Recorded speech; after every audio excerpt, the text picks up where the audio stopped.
Assalamualaikum warahmatullahi wabarakatuh. Alhamdulillah wassalatu wassalamu ala Rasulillah. Segala puji bagi Allah Subhanahu wa taala, juga salawat dan taslim kepada Nabi besar Muhammad sallallahu alaihi wasallam. Islam adalah agama yang sempurna, mengajarkan kepada kita seluruh lini kehidupan kita ini harus sempurna pula.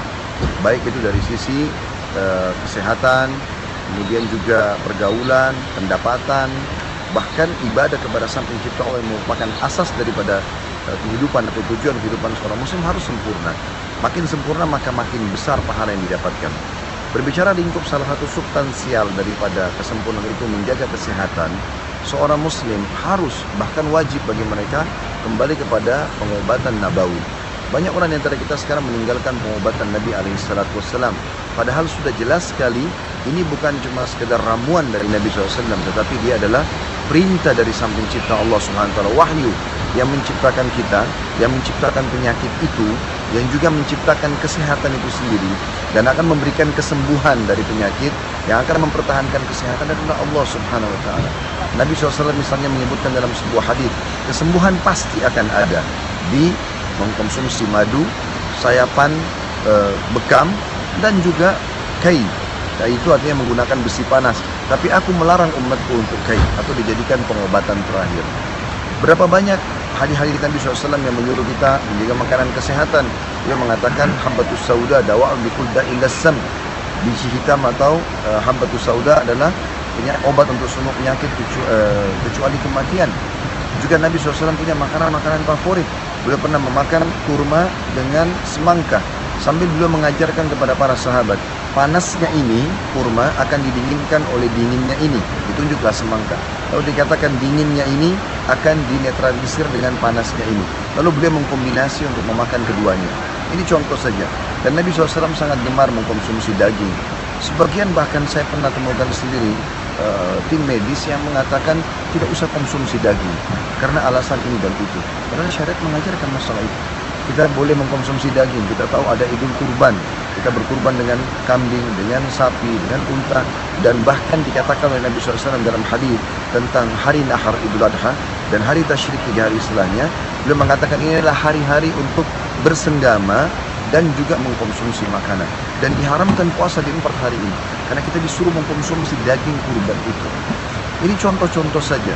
Dan juga Nabi SAW sangat kuat, sangat suka dengan makanan berkuah, makanan yang manis, dan sekian banyak anjuran Nabi SAW yang semestinya dijalankan oleh seorang muslim. Kesimpulannya, saudaraku seiman, kembalilah kepada pengobatan nabawi, tata cara kehidupan Islami yang diajarkan Nabi SAW, baik itu penataan pola hidup, ya, dan diantaranya tidur, makanan, minuman. Ini semua adalah hal yang harus dilakukan. Nabi SAW bersabda kepada Abu Darda radhiyallahu anhu yang tidak mengontrol tidurnya, dia tidak mengontrol makannya, dengan terus malam hari sholat, tidak pernah tidur, dan juga tiap hari puasa tanpa pernah membatalkan puasa. Jadi setiap hari puasa waktu itu. Maka Nabi SAW mengatakan kepada Abu Darda, a'ti kulladzi haqqin haqqahu. Berikanlah segala sesuatu itu haknya. Jasadmu punya hak, keluargamu punya hak, ya, Tuhanmu punya hak, maka berikan semua haknya. Semua bermanfaat. Subhanakallahumma bihamdika, asyhadu an la ilaha illa anta, astaghfiruka wa atubu ilaik. Wassalamualaikum warahmatullahi wabarakatuh. Salah satu yang dihadapi oleh kaum muslimin atau manusia secara umum adalah menjaga kesehatan. Dan itu bagian daripada perintah agama, di mana Nabi SAW mengingatkan dalam banyak sekali hadisnya. Di antaranya hadis yang sahih, Allah tidak menurunkan penyakit kecuali Allah memberikan kepadanya obat. Ya, maka berobatlah wahai hamba-hamba Allah. Dan dalam pengobatan nabawiyah atau ajaran Nabi SAW cukup banyak. Di antaranya adalah hijamah atau bekam.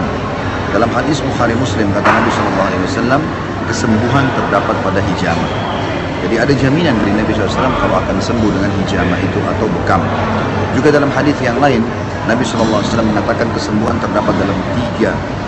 Yang pertama, madu, konsumsi madu, kemudian sayapan hijamah atau bekam, dan kai. Kai ini menggunakan besi yang dipanasin, kemudian disentuhkan di tempat yang sakit.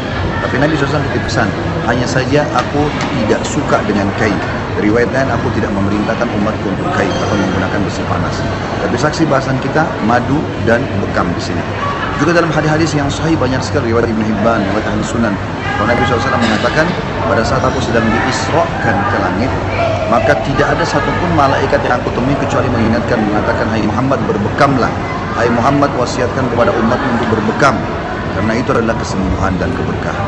Karena itu saudaraku seiman, saya mengajak seluruh umat Islam, tidak terkecuali termasuk diri saya sendiri, untuk rutin mengerjakan bekam ini pada ahlinya tentunya. Dan yang paling baik berbekam di tanggal 17, 19, dan 21 dari bulan Hijriah. Sebagaimana sabda Nabi SAW, kalau kalian ingin berbekam, berbekamlah di tanggal 17, 19, dan 21. Selamat mencoba dan semoga diberkahi. Subhanakallahumma bihamdika, asyhadu an la ilaha illa anta, astaghfiruka wa atubu ilaik. Wassalamualaikum warahmatullahi wabarakatuh.